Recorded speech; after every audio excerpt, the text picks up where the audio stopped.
ગુલાબબેન કિચનમાં આપનું હાર્દિક સ્વાગત છે। જો તમે અમારી ચેનલમાં નવા છો તો લાઈક, શેર અને સબસ્ક્રાઇબ કરવાનું ભૂલશો નહીં। આજે આપણે આવી ગયા છીએ એક નવી રેસીપીની સાથે। તો આપણે એના માટે આપણે આટલી લઈ લીધી છે ચરી દાળ। તો હવે આપણે એને 2-3 પાણીથી ધોઈ નાખીને પછી મૂકી દઈશું બાફવા। અને આ દાળ બનાવવાની છે વગર લીંબુએ આપણે દાળ બનાવશી। તે જે લીંબુ મોંઘા હોય છે તો પણ તમને આ ઉપયોગ આવશે આ આઈડિયો। એવું સરસ આપણે દાળ બનાવવાની છે। જે અમે 5 જણા માટે અમે આટલી દાળ લીધી છે પણ સરસ ઘાટી બનીને તૈયાર થઈ જશે।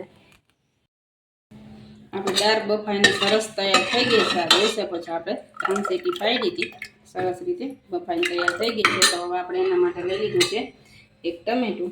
એ ટમેટામાં આપણે આ દાળ વઘારવાની છે। આપણે જે ડાયરેક્ટ વઘારી એ રીતે નથી વઘારવાની।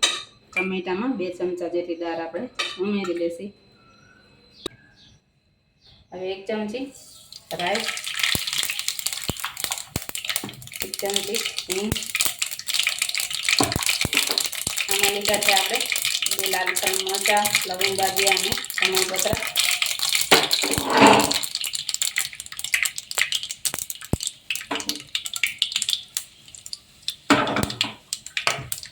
હવે આમાં નાખી દઈશું લીલા મરચાં,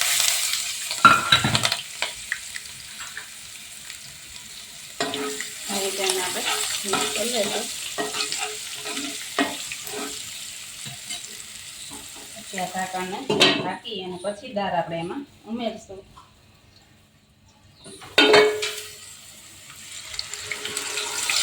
પછી 2 સેકન્ડ સુધી આપણે દાળ ઉમેરીએ, ઢાંકેલી રાખશે જેથી કરી સરસ રીતે એમાં સુગંધ સરસ દાળ મસાલાની બેસી જાય। હવે આપણે બધો મસાલો એમાં એડ કરતા જઈશું। અડધી ચમચી આપણે હળદર લઈ લીધી છે, હજી થોડીક ઉમેરી દઈશું સરસ કલર દાળમાં આપણો આવી જાય। એના માટે 1 ચમચી આપણે ખાંડ, બીજી અડધી ચમચી ખાંડ,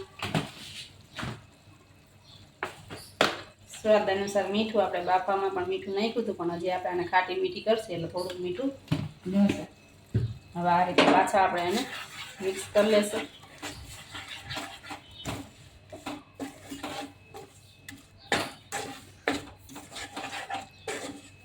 હવે આપણે મિક્સિંગ કરી લઈશું અને પછી હવે તમને કીધું હતું તો આપણે લીંબુ વગરની દાળ બનાવવાની છે। તો એના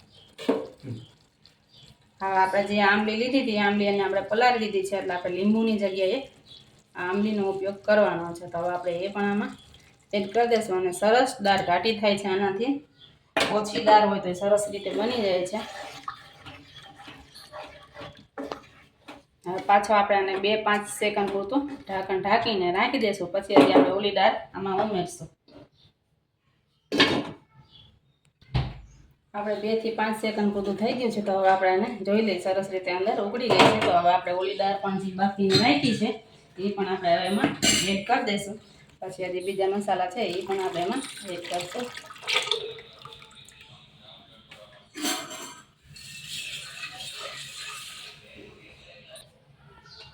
હવે આપણે અડધો ગ્લાસ પાણી ઉમેરી દઈશું જેથી કરી સરસ દાળ આપણે ઉકાળશે એટલે દાળ ન ભરે અને પાણી સરસ ઘાટી થઈ જાય। અને હવે આપણે 5 થી 10 મિનિટ પૂરતું ઢાંકણ ઢાંકી દઈશું। પછી કોથમરીની બધું એડ કરશું ત્યાં સુધીને આપણે ઢાંકણને ઢાંકી દઈએ। હવે આપણે જોઈ લઈએ દાળ આપણી સરસ ઉકળી ગઈ છે। તો હવે આપણે એમાં નાખી દઈશું મસાલો બધો।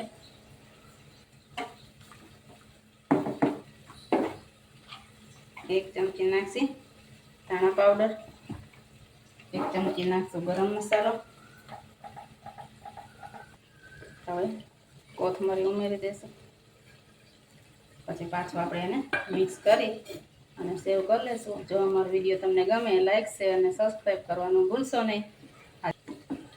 આ રીતે સરસ મિક્સ કરી લેશું અને આપણે ગેસની ફ્લેમ કરી દઈશું બંધ અને પછી એક દાળ કાઢી લઈશું આમાં બાઉલમાં।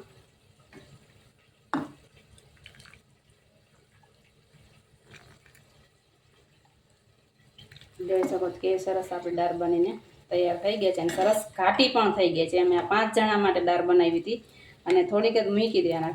જોઈ શકો કે સરસ ઘાટી બનીને તૈયાર થઈ ગઈ છે દાળ આપણી। હવે આપણે એમાં નાખી દઈશું હજી ધાણા ભાજી।